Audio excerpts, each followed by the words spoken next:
Let's take a look at a few examples of fiber channel networking with UCS. So just like Ethernet, where you had the choice of end host mode or switch mode, you have the same choice with fiber channel networking as well. There is a fiber channel mode called end host mode, and that is on by default. So with end host mode for fiber channel, you have the very same pinning type of model that we had with Ethernet, where I've got, in this example here, I've got server 1 and server 2 with a pair of VHBAs with their virtual cables going to their virtual fiber channel ports on the fabric interconnect. All of that was dynamically provisioned for me. And both of these VHBAs have been placed in vSAN 1, so I've got both servers in vSAN 1. Now all I need to do here is I need to provision an uplink out of the fabric interconnect and place that uplink in vSAN 1 and attach that to an F port on the upstream SAN switch.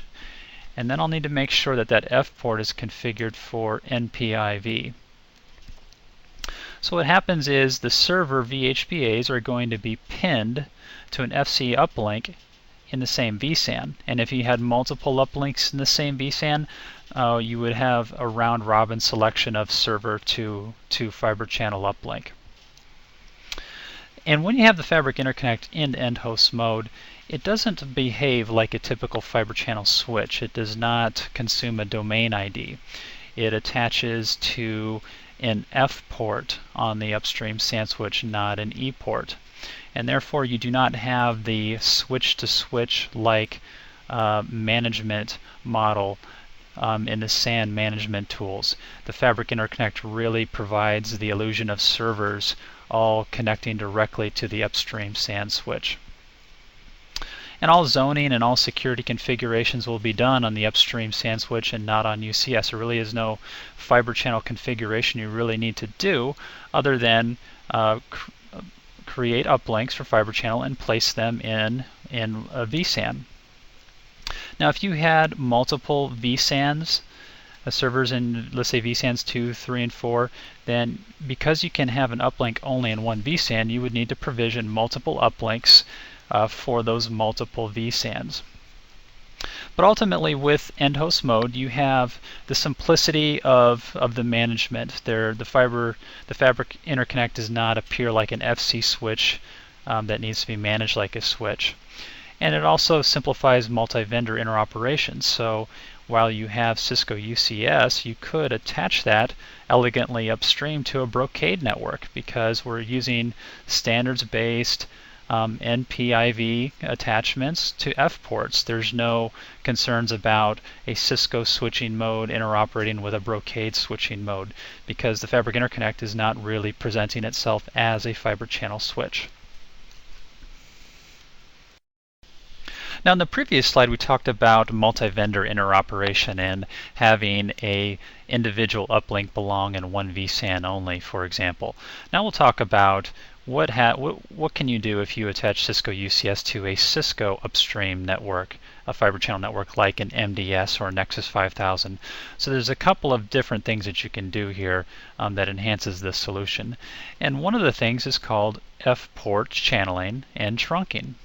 So in this example here, this is very similar. We still have the fabric interconnect in end host mode just like we did before, but now we're attaching to an MDS or Nexus 5000 upstream. And we still have our two servers here. Now to illustrate the difference here, I've got server 2 in vSAN 2 and I've got server 1 in vSAN 1. So remember before we had to have individual fiber channel uplinks per vSAN.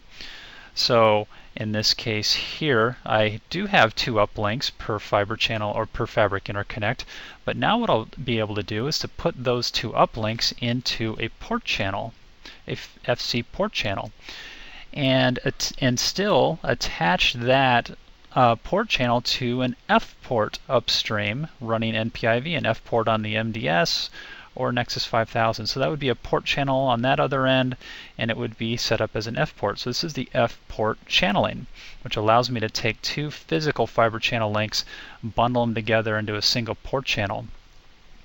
And that way, when a server is basically pinned to an uplink, it's pinned to this port channel logical uplink. So some flows will use one physical link, other flows will use another physical link. So you'll have basic load balancing, server load balancing across multiple fiber channel uplinks. So one server has access to all of the bandwidth in the port channel, not just one physical link. And that load balancing is done based on FC exchange IDs. So it'll be a per flow hashing. So you have some fiber channel flows on one link and some fiber channel flows on another link. Now, in addition to making this a port channel, we also can make this a trunk as well. And by what I mean by a trunk is you can have multiple vSANs running on this single logical link, this port channel link. So we've got server 1 in vSAN 1 and we've got server 2 in vSAN 2, and both of them have been pinned to this single fiber channel logical port channel link. And because it's a port channel, they're also able to load balance on a per flow basis across each physical link. And they're both on different vSANs. So we've got fiber channel, more effective fiber channel traffic load balancing across all the links, and we've got better resiliency here too as well. If one of these physical links were to fail, let's say one of those member links, it would not have any effect on the servers below. The servers would not see any effect on their VHBA. They would not need to relog into the fabric. So there's a lot better resiliency there in terms of failure and a lot better load balancing. In the previous slide where we had the standard multi-vendor interoperation of a single vSAN per uplink, if one of those links were to fail, and any servers that were pinned to that link would see their VHBA go down, the Fabric Interconnect would repin it to a new uplink, the VHBA would go up again, and the server would have to log into the network with a new floggy. None of that would happen in this scenario here with the fiber channel, with the FC port channel and trunking. And again, this is for Cisco MDS or Nexus 5000 connectivity upstream. So in the previous two slides, we were talking about end host mode for fiber channel switching, and that mode has been available since the initial offering of UCS. And the benefits there were, of course, that the Fabric Interconnect was not behaving like a fiber channel switch. It was not consuming domain IDs.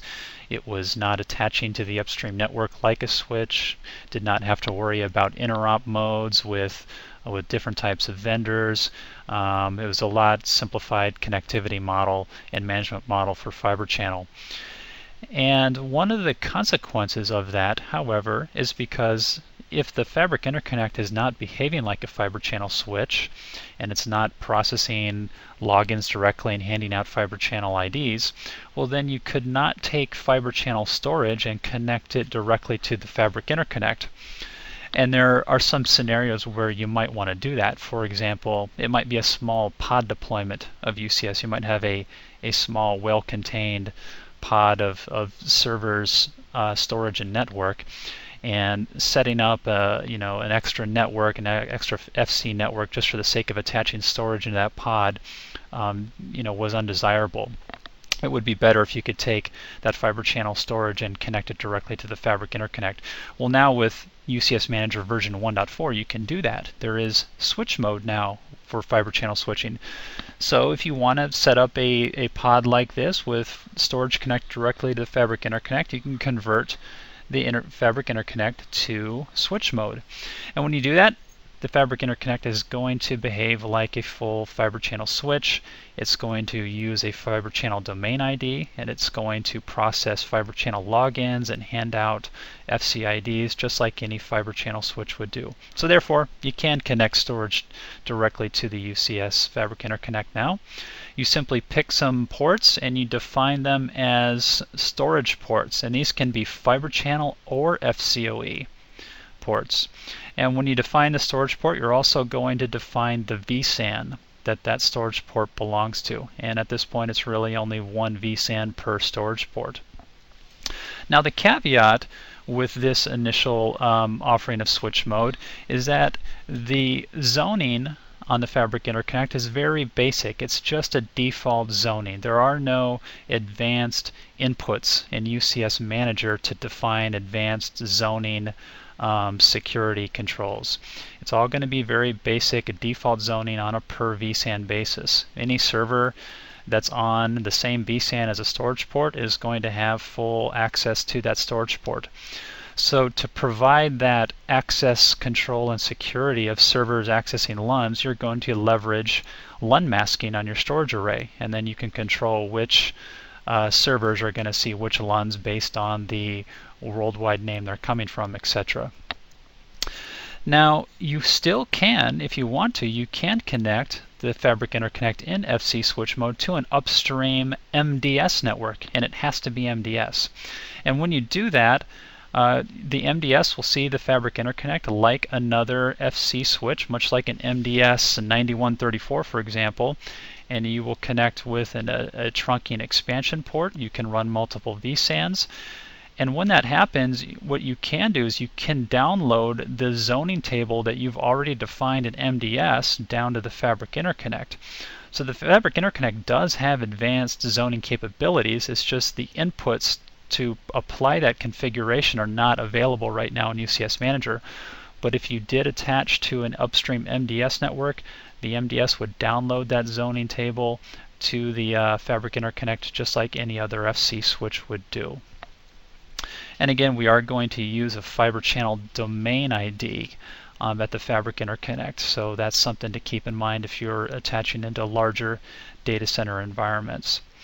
But again, I think my personal opinion here is that the FC switch mode and attaching fiber channel storage directly to the Fabric Interconnect is a good use case for smaller pod-like deployments of UCS, and probably not a good idea for larger deployments into a larger data center where most likely you're going to have fiber channel storage attached to a core fiber channel director to begin with, and that's probably the best place to locate all of that storage so that it can be accessible centrally by multiple pods of UCS.